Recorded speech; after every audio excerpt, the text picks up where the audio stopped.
Hey everyone, I'm your host Cadence, and welcome back to another episode of Project Honesty, a podcast designed for young adults, by a young adult, to gain brutally honest, friend-like advice, as well as provide a platform for young adults to form opinions, color outside of the lines, take deep dives into current events, and most importantly, have fun. This is Project Honesty, navigating reality with real conversations and diverse opinions. If you haven't already, go check out last week's episode called The Presidential Face-Off, the debate, what happened, and what was wrong. This episode takes a deep dive into this year's United States presidential debate. This year's candidates, Kamala Harris for the Democrats and Donald Trump for the Republicans, both brought very bold and unique perspectives and arguments to the stage. In that episode, I will dissect what happened during the debate, the viral moments, and the general takeaways. That is available on Spotify and YouTube. The last episode I did has kind of kick-started this spontaneous 3-part series about US politics. And I say spontaneous because after going through the debate and watching the debate, I thought it was important to go in depth about the candidates and the political parties as a whole, and also just go over a brief overview of the system in which the American government runs. Today's topic is the candidates, their lives, and the difference between the most two voted for political parties in America and what they both stand for. So jumping right into it, the US political system, like all political systems in the world, have different branches. Starting at the Constitution, you have 3 different branches of government. You have legislative, executive, and judicial. The legislative makes the laws. This is your Congress. This is Senate. Senate is composed of 100 elected senators total, which is 2 senators per state. There's also a House of Representatives, so there are 435 elected representatives total. These representatives are based on each state's population, so a state with higher population will have more representatives in the House.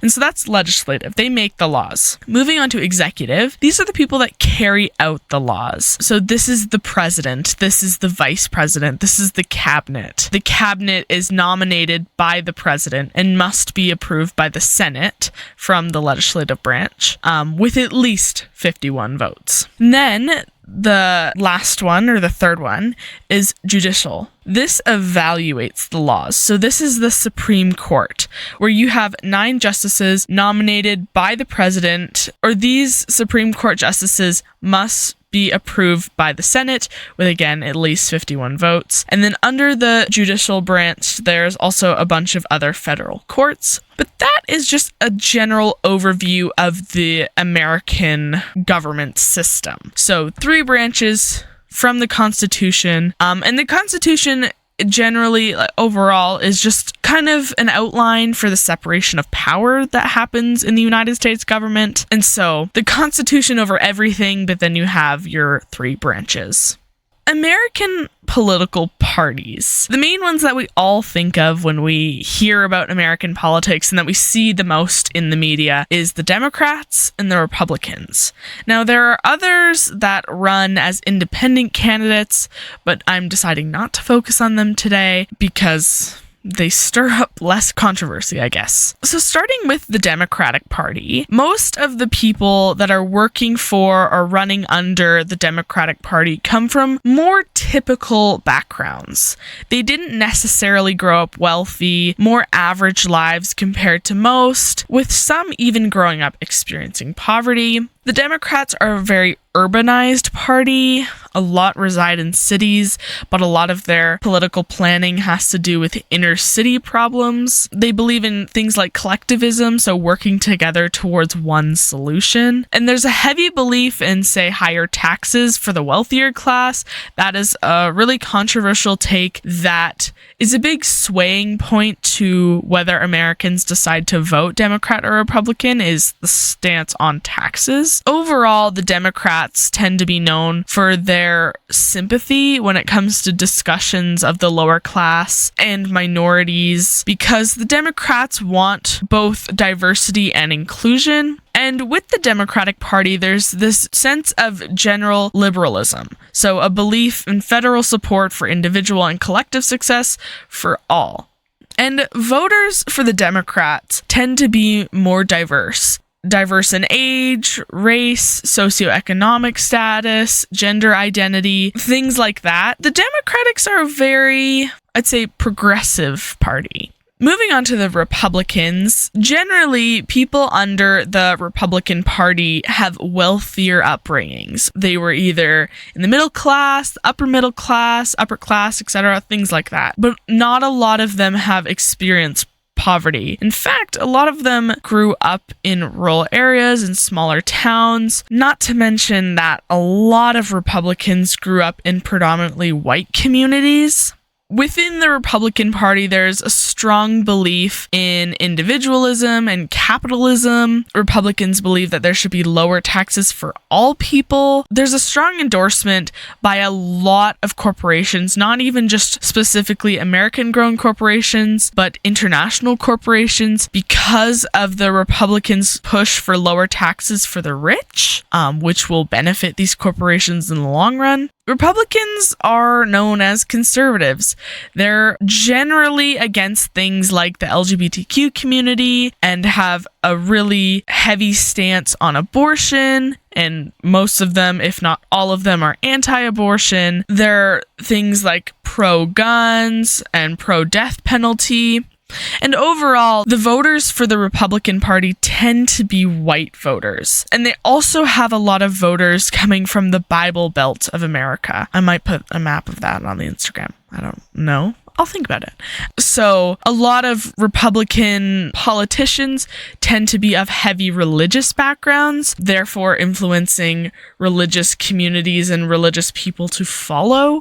That's just kind of how that flows. So now I want to get into the candidates. The last episode, I went through what these candidates said during the debate, but I didn't go into who these candidates are. So starting off, we have Kamala Harris. Kamala was born in Oakland, California. Now, she moved to Illinois, then Madison, Wisconsin. This was due to her parents' work, specifically her dad's work as a professor. Then when living in Madison, Wisconsin, her parents did divorce. Both moved back to California, but her father did stay in Madison for a little while longer before moving to Palo Alto, while her mother resided in Berkeley, California, in a predominantly black neighborhood. And then in 1976, when her mother got a cancer research job at McGill University, her mother, Kamala, and her sister Maya moved to Montreal whilst visiting their father in California on school breaks. Already starting off from a young age,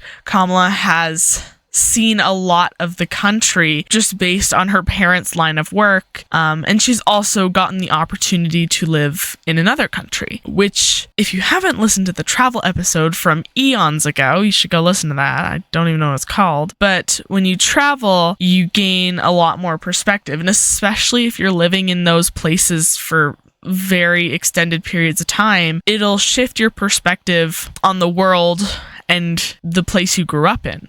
After graduating high school, Kamala studied political science and economics at Howard University, which was known and still is known to be a predominantly African-American university. Then in 1989, she earned a law degree from the University of California College of Law. Then she began her career as a district attorney in Alameda County. Then, from 2004 to 2011, she served as the district attorney for the city of San Francisco. After this, she was promoted to be the state of California's attorney general. She was the first woman and black person to ever do this. Then in 2017, she was sworn into the Senate. Then in 2021, she was sworn into her vice presidency under the Democrats. She was the first ever woman, Black American and South Asian American, to be in this position. Kamala has broken a lot of racial barriers throughout her career, pushing the message that no matter your race, it doesn't determine your value, and she advocates for people of color to have a space in politics. She also pushes gender boundaries, especially after being the first woman to ever be Attorney General in the state of California, as well as being like the first ever female vice president. She really is creating a space for women in politics, kind of like Ruth Bader Ginsburg did as her time as a Supreme Court justice. Kamala has especially paved the way for women of color in the political space in America, which is something that you don't see a lot in American politics. It is predominantly white, old males in the political space in America. So with having Kamala there, it's kind of this groundbreaking vice presidency that she had for the longest time until she's the presidential candidate now, I guess. So things that I like about Kamala: she is educated, and clearly she is passionate about what she does. She wouldn't have done it for her whole life if she didn't love it. And you can tell even through her being a female leader and an advocate that she has passion for what she does.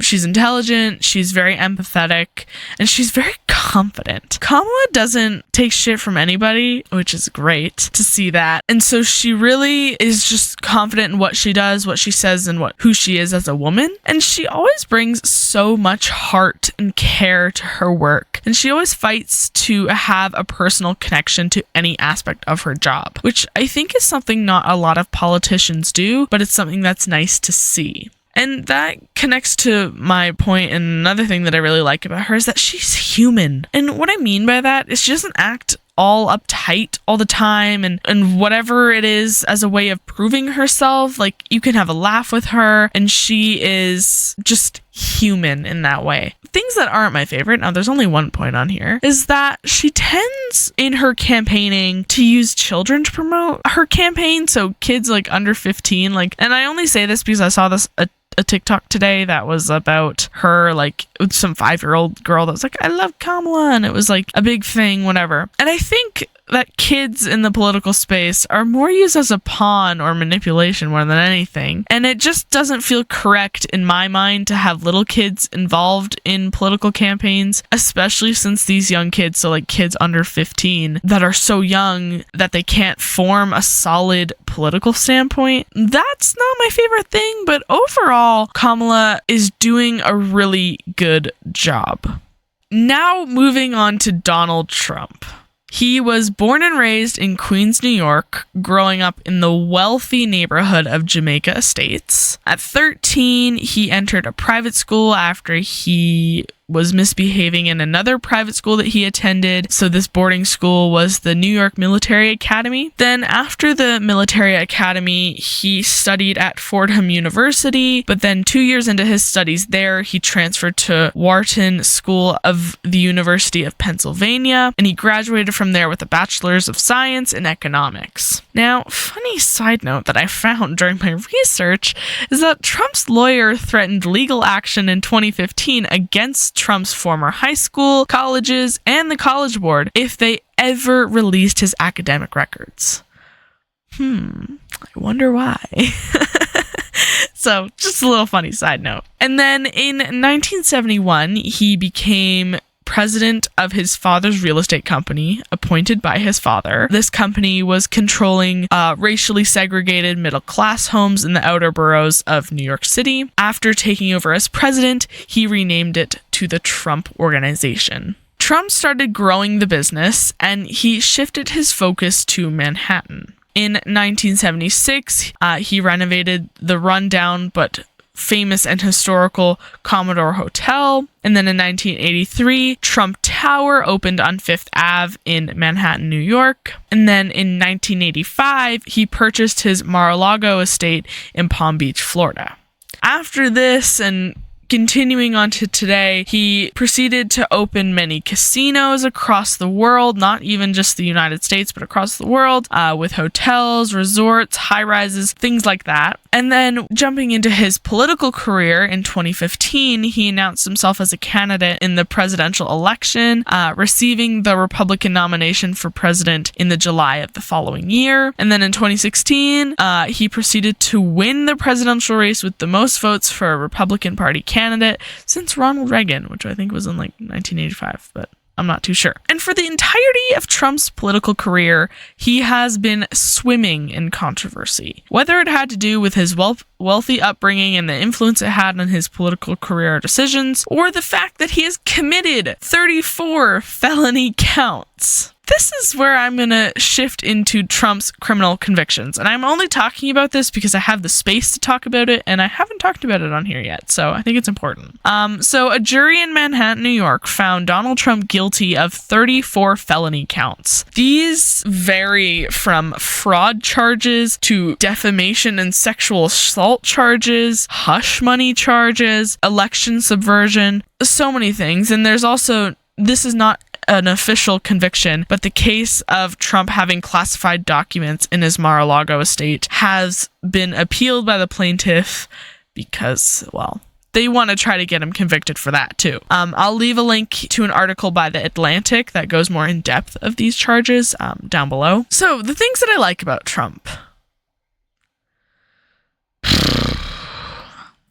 The things I don't like about Trump. Now, there's a lot, so I'm just going to say the main three. I don't like his stance on abortion and why he thinks that his government has any fucking say in what a woman does with her body. It's actually surprising, and it's recent news, you might have seen it, but Melania Trump came out and said while promoting her new book, like her new biography or something, that she was pro-choice and that she doesn't want the government telling her what to do with her body and doesn't want government intervention on any woman's body, which is very contradicting to her husband's belief, but in an interview, she said that Trump respects her stance on being pro-choice. I don't like his view on racialized communities within the United States and his radical, out-of-this-world views on immigration, saying that there's like over 20 million immigrants, illegal aliens, as he says, in the United States, which is literally factually not true, and how in a lot of his arguments, when he doesn't know what to talk about, he'll just go straight to immigration as the root of all evil,